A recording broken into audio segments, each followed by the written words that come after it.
welcome again to the Rigby Campfire Podcast. We're here in South Africa in the greater Kruger. We've been on a 5-day safari with our very dear friends at Safari Outdoor. I'm sat today with Mr. Hancke Hudson. Good to have you on the show with us. Thank you so much, Mark. It's been a real pleasure spending some time with you these past days. Well, both ways. Thank you so much. I just thought while we were getting out of the midday sun, we would take shade under this Nyala tree, yes. Is that right? It's a beautiful tree here, and I'd love to find out a little bit about who you are, where you fit into the Safari Outdoor story, and ultimately the Rigby story. So, Mark, I started off hunting 30-odd years ago, and most of the hunts that I've done is in Africa. So I've hunted most of the huntable countries in Africa. In the last 20-odd years, I got stuck in Cameroon. So that became my speciality, both the savanna and the rainforest, but more the rainforest. So that's what I've been doing for the last couple of years. And then about 10 years ago, I got invited to become part of the safari group. And I said yes, and I'm still happy about it. It's a wonderful family to be in. I got given a position in the safari group as the custodian of culture, so the culture side and the business is mine to look after. And then they still do give me enough time to do my own hunts and that kind of stuff. No, fantastic. And it's, I've met you a few times before and spent some quality time with everybody the last few days, but I said to Jaco and Marco, it's become very clear to me why you have that role as the custodian of culture. There's a patriarchal sort of vibe and energy about you. Experienced that myself yesterday when we were using the Shakari on that hippo bull, and you were right there next to me and had my back. So I can absolutely see why they've got you in that position. Thank you, Mark. Thank you. I think it's more to do with the beard, but thank you. No, it's a position that I really cherish. Really love it. It's a wonderful group of people. We're like a big family together. So it's absolutely amazing. And within that sort of role, what are the sort of things that they have you do?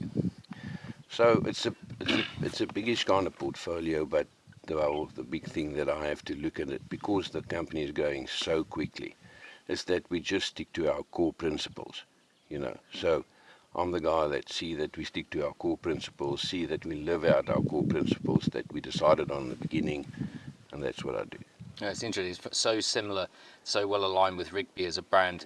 I'm the CEO, as shareholder at the company, and in a micro way compared to yourself, but I see myself in a similar role, just making sure we're sticking to that core ethos, the parameters we set up for ourselves, the way we wanted the brand to be in the 21st century, and just checking in and having someone in any business that can just check in and make sure that we're sticking to that is very beneficial. I think as soon as you start growing rapidly, sometimes you kind of lose some of those things. You miss it in the translation somewhere.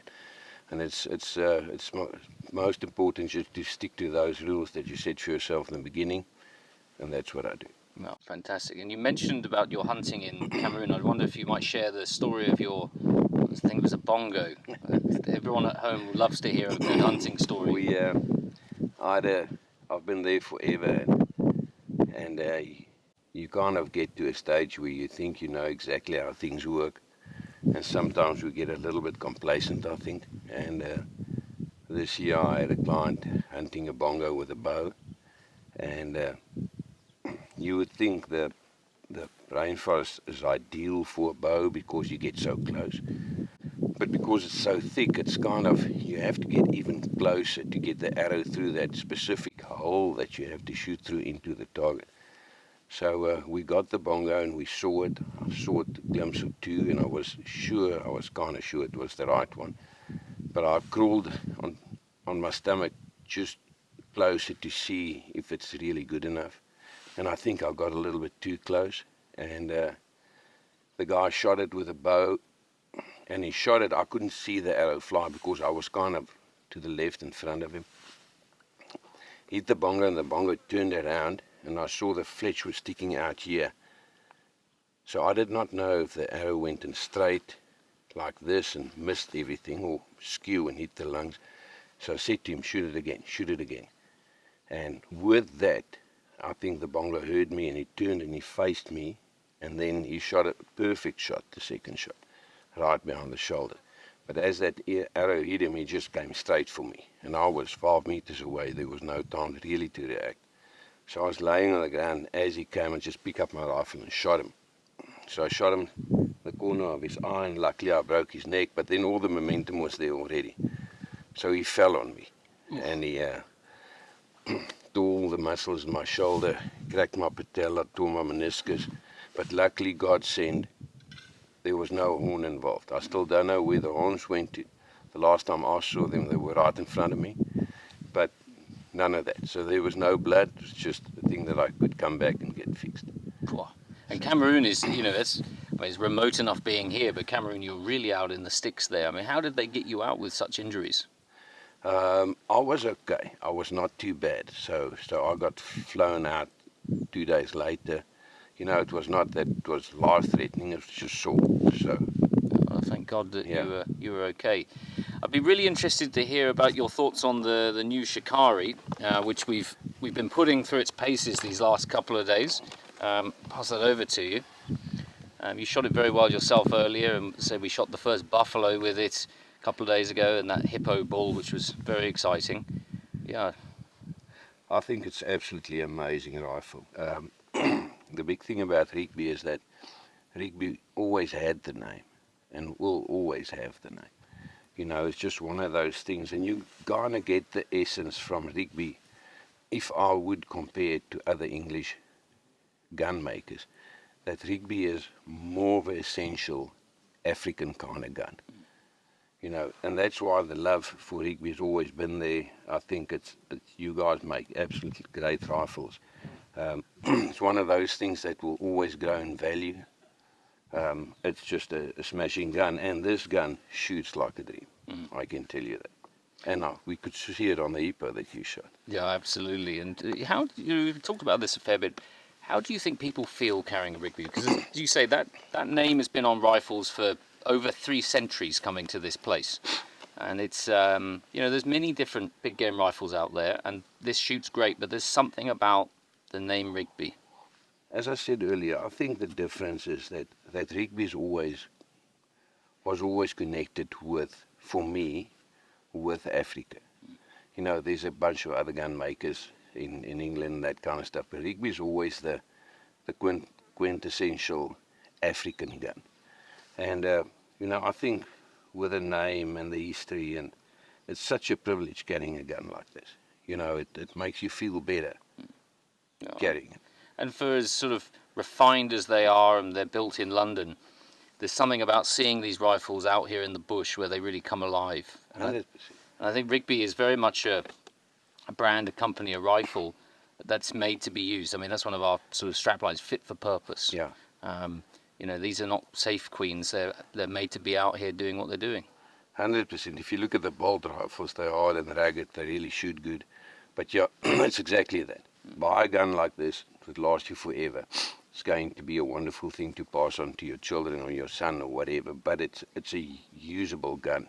You can use it every day. Yeah, absolutely. The other topic we've been talking about out here has been which I was quite surprised how few people back home and in America and other places don't realise the story of game in South Africa and the conservation story. I think it's probably, alongside probably the US, one of the greatest conservation stories ever. I wonder if you could tell us a bit about that. I definitely think it is. I definitely think it's most probably the greatest story ever. And I don't have all the stats with me now, but if you see how much hare game there is in South Africa now in different species, and what there was 50 years ago, it's 100%. It's just such a vast. The South Africans really know how to breed with game, better genes, and so it's a wonderful story. The whole game farming industry, hunting industry in South Africa just grew to such an extent that it's a wonderful system. And we're sitting here in one of the unspoiled areas in South Africa. There's some of them left like this, where it's like hunting in Africa. We've got the big 5 on here. We saw them all. We had a wonderful buffalo hunt. But the gene pool in South Africa over the last couple of years got so good, and they build them so strong every year and year.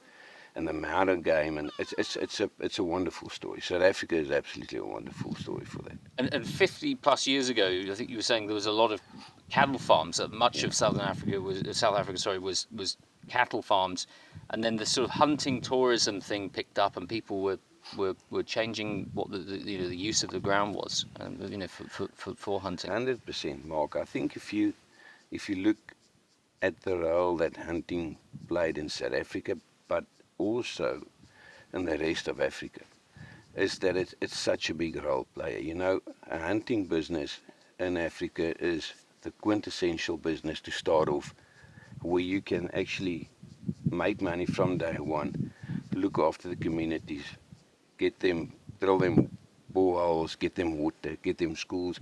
It's such a stepping stone. It's such a wonderful stepping stone to get a community out of poverty into a place where they're much better in a short space of time. You know, it's a wonderful system.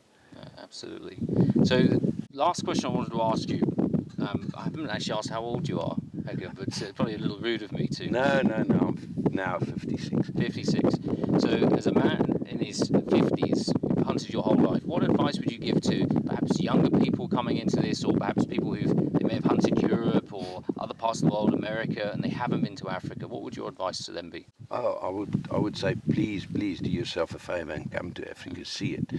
You know, it's there's different places, there's different places in South Africa to hunt. There's different countries outside, you know, Zambia, Zimbabwe, Tanzania, all of them, Botswana. But come and see it for yourself. And the system and how it's conducted and how we work with it in Africa is nice to see.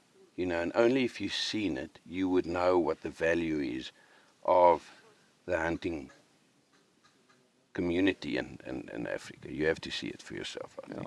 I think it was Paul Roberts.